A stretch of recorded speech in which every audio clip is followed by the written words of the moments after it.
Welcome to the Speak Life Project. Today, we're talking about godly leadership and what that means for your life.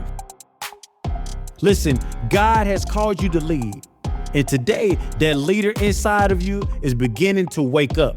So if you're ready to stop sitting on the sidelines and start stepping into the man God created you to be, then stay locked in, because this is about to change your life.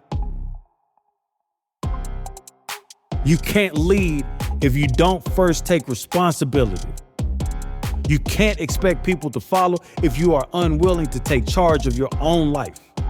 Adam was given authority over the earth, but when the enemy came to his doorstep, he said nothing. He stood there in silence while everything God had entrusted to him was stolen from his hands. He refused to take ownership when he should have stood in boldness. Leaders don't blame others for their situation. They don't make excuses for where they are. Leaders don't wait for someone else to make the first move. The first step to leadership is this: you taking full ownership of your life, your decisions, and your responsibilities. If your faith is weak, you get to strengthen it. If your mind is scattered, then you get to bring it into discipline. Nothing changes until you decide you want to change. God's not going to do it for you. This is where you get to play an active and participatory role in your life. Check out Galatians 6. It says, make a careful exploration of who you are and the work you have been given, and then sink yourself into that. Don't be impressed with yourself. Don't compare yourself with others. Each of you must take responsibility for doing the creative best you can with your own life.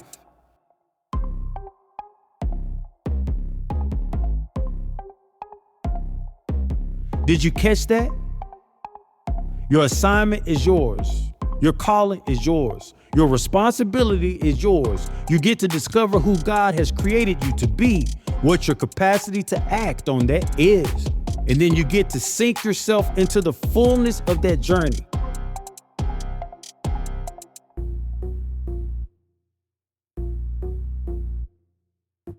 God is not asking you to be like the man next to you.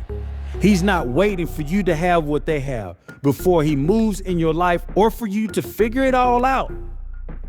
A real leader doesn't waste time competing where he was called to create. A real leader doesn't spend energy watching someone else's race while his own lane is empty. Leaders know that God has given them a unique work to do, and he owns that responsibility. So what are you sinking yourself into? Are you pouring into the work God has given you, or are you distracted by what others are doing? You focused on becoming the best man you can be, or are you stuck trying to measure up to someone else? Make a careful exploration of who you are. Step into the work God has given. Stop watching, stop comparing, and start leading, because the man who is focused on his own race will always go farther than the man trying to run someone else's. Stay locked in, stay committed, and you will lead with excellence.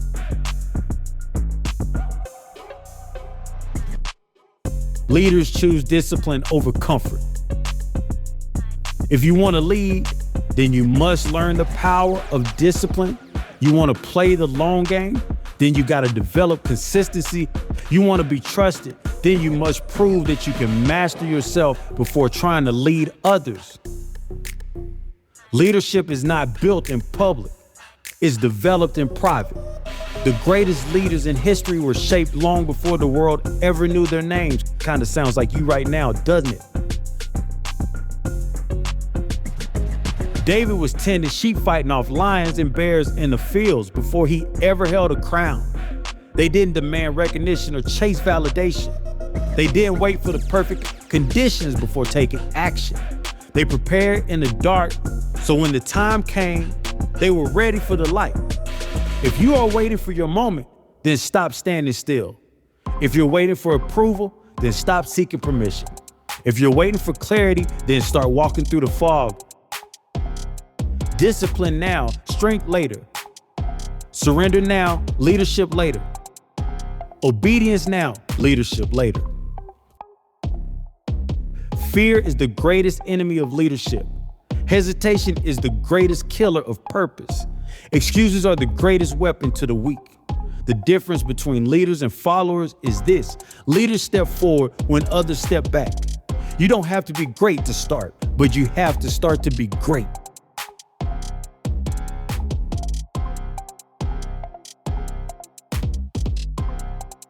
David didn't let fear keep him stuck. He ran straight at the fight while everybody else played it safe. Peter didn't sit around waiting for perfect conditions. He stepped out onto the water while the others stayed in the boat. Joshua didn't waste time listening to people complain. He led his people forward while everyone else made excuses about the giants in the way. Leadership ain't about having everything figured out. It's about moving even when you don't have all the answers. You don't need every detail before you make a move. You don't need all the resources before you start building. You just gotta step up, trust God, and get after it. So stop waiting, stop hesitating, and stop letting fear rob you of the life God has called you to lead. If you're a leader, then you are a servant before you are ever a king. God ain't out here promoting men who sit around waiting for life to hand them something. He's not putting leadership in the hands of men who trade their calling for comfort. If you want to lead, you got to be willing to grind for it. You can't expect a strong home if you're not putting in the work to build it first. You can't expect influence if you're not willing to serve when no one's watching. Real leaders don't wait for opportunities, they create them. They don't chase shortcuts, they put in the time, the effort, and the sacrifice. You want to lead? Then step up and build something worth following. Jesus did not demand recognition. He walked in surrender. Jesus did not chase power. He embraced sacrifice. If you want to lead, quit chasing claps and start chasing God. If you want to lead, humble yourself, put in the work, and watch how God elevates you when the time is right. Now, let's speak this with authority. Father, I thank you for calling me to lead. I take full responsibility for my life and my purpose. I reject excuses, passivity, and fear. I choose to walk in strength, confidence, and surrender. I will lead my home with wisdom. I will lead my mind with discipline.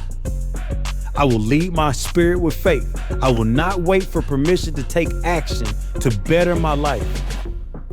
I will not hesitate when challenges arise. I will not fear what you have called me to do. I will aim higher.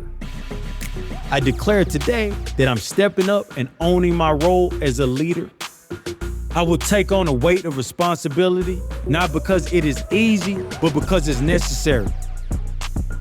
I serve because leadership ain't about sitting on the throne. It's about putting in the work.